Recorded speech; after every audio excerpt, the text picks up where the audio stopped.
So this video, in fact this chapter 10 in your book, is all about cadences, phrases, and periods and how they all go together.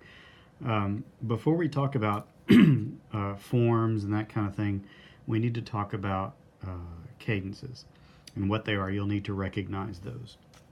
So for the the end of a phrase, if you want to know what a phrase is, it basically is a sequence of notes and chords that end in a cadence. And usually they're about 4 bars long. We'll get into that a little bit later. But they kind of go from conclusive, very solidly conclusive ending to less conclusive, and we'll kind of go through them that way. The most conclusive and ending type of a cadence we have is called a PAC, or perfect authentic cadence. And what that means is there are 3 things that have to happen in a cadence for it to be a PAC. The chords have to be 5-1. They have to be in root position. And the last note of the soprano has to be scale degree 1. So soprano ends on scale degree 1. And so I could draw those out for you, but those are the 3 things that have to happen. If any of those 3 things happen, if it's not 5-1, if either of the chords are inverted, or if the soprano doesn't end on 1, then it's not a PAC. It's not a PAC. If one of those 3 things don't happen, the cadence is called an imperfect authentic cadence, or IAC. And since there are 3 things that have to happen to make it a PAC, then there are 3 types of IACs. The first one is called an inverted IAC. An inverted IAC obviously is one that's inverted, so it's either 5-1-6 or it's 5-6-1. So it's pretty easy, right? That's the first one, inverted IAC. The second one is called a leading tone IAC, which means the cadence is 7. It's usually 7-6, but that doesn't matter. 7-1. So it's 7 instead of 5. That means leading tone IAC. The last one we call a root position IAC. And what that means is it is 5-1, not 7-1. Both chords are in root position, but the soprano ends on not 1. In other words, it's going to end on a 1 chord. So our choices for the soprano to be on are 1, 3, 5, right? So the soprano ends on either scale degree 3 or 5. So that's 4 of the main cadences that we've got. And they're very conclusive because they end on 1. If you've ever heard of a cadence that didn't end on 1, you know it doesn't seem very final. So PAC is the most conclusive or ending we can have, and we'll talk about why that's important when we talk about forms.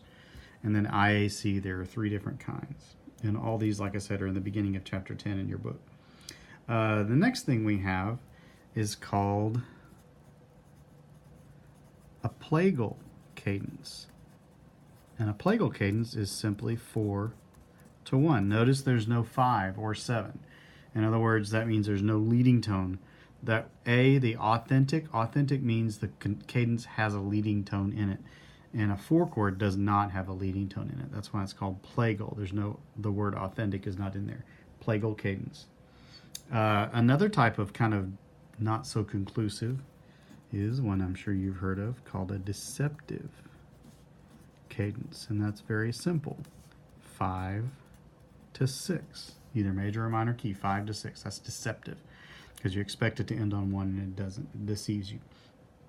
And then the least conclusive cadence of all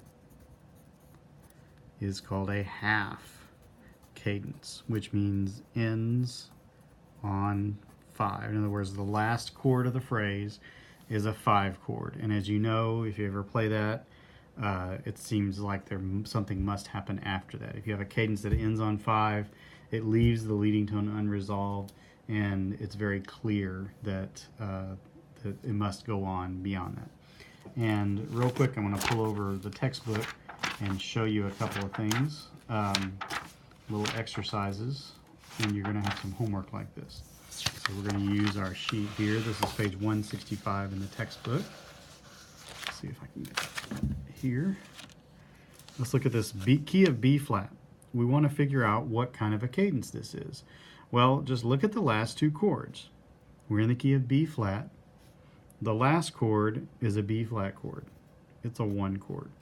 Well, we know for sure, going over here, this is a 1 chord. It can't be plagal. It can't, it can't be deceptive. It can't be half. It's going to be one of these others that end on 1.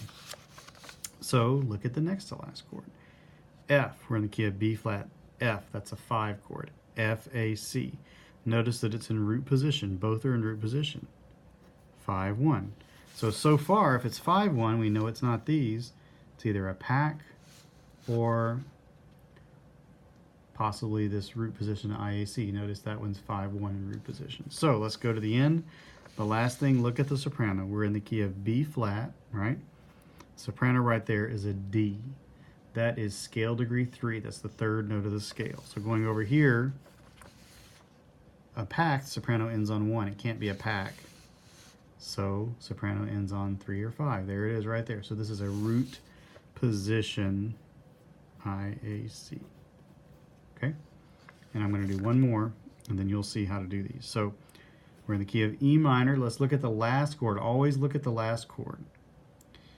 B is the bass note. So it's a B chord in the key of E. If you count that up, that's the 5th note of E. So that's a 5 chord. Well, if it ends on 5, if you go back to our list, that's half cadence. That's all it can be. Cadences will either end on 5 or they will end on 1. Occasionally they may end on 6, but other than that, the phrases have to end on 5 or 1. You can't end on anything else. So those are cadences, and you'll see the exercise to do for this.